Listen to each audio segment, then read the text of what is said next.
श्री स्वामिनारायण बापा स्वामी बापा भगवते नमः।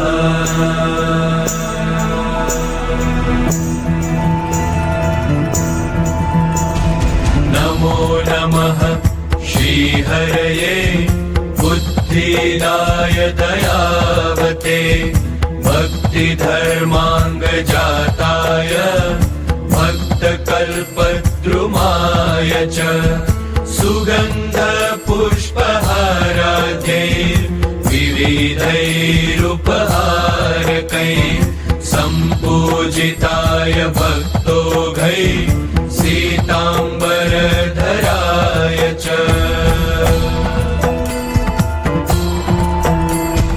नाम्नामष्टोत्तरशतम् चतुर्वर्गमभीप्सताम् सद्यः फलप्रदम् नृणाम् तस्य वक्ष्यामि सत्पतेः।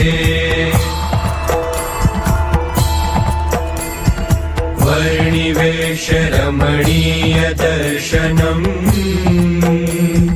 मन्दहासरुचिराननाम्बुजम् पूजितं सुरनरोत्तमैर्मुदा धर्मनन्दनमहं विचिन्तये। ॐ श्री स्वामिनारायण बापा स्वामी बापा भगवते नमः।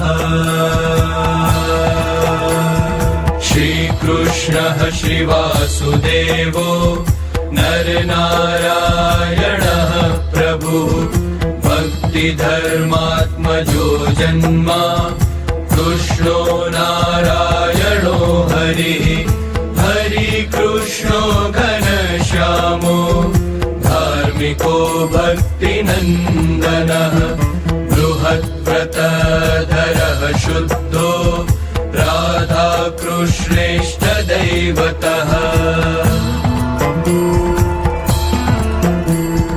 मरुत्सुत प्रियः काली भैरवाद्यतिभीषणः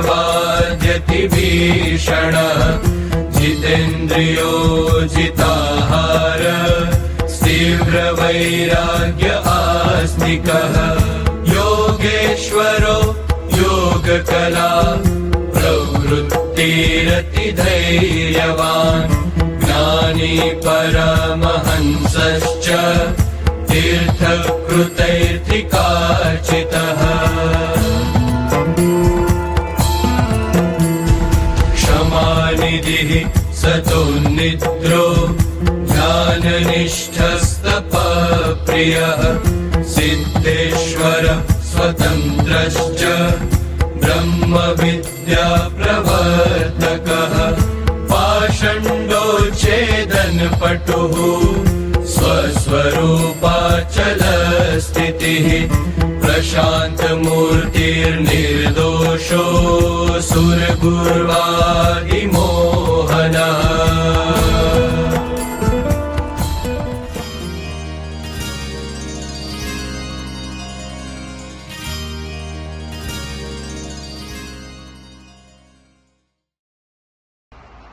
મણિનગર શ્રી સ્વામિનારાયણ ગાદી સંસ્થાન શ્રી સ્વામિનારાયણ મંદિર નૈરોબીમાં આજે અષાઢ સુદ બીજ કચ્છ વર્ષારંભ અને સાથે સાથે રથયાત્રાનો પાવન દિવસ પરમ પૂજ્ય આચાર્ય શ્રી જીતેન્દ્રિય પ્રિયદાસજી સ્વામીજી મહારાજની અનુજ્ઞાથી પૂજનીય સંતોના સાનિધ્યમાં શિક્ષાપત્રી દ્વિશતાબ્દી મહોત્સવ અંતર્ગત સમૂહ મહાપૂજાનું આયોજન કરવામાં આવ્યું હતું અને એમાં બહુ મોટી સંખ્યામાં હરિભક્તો ઉપસ્થિત રહી અને સમૂહ પૂજાનો લાભ લીધો હતો.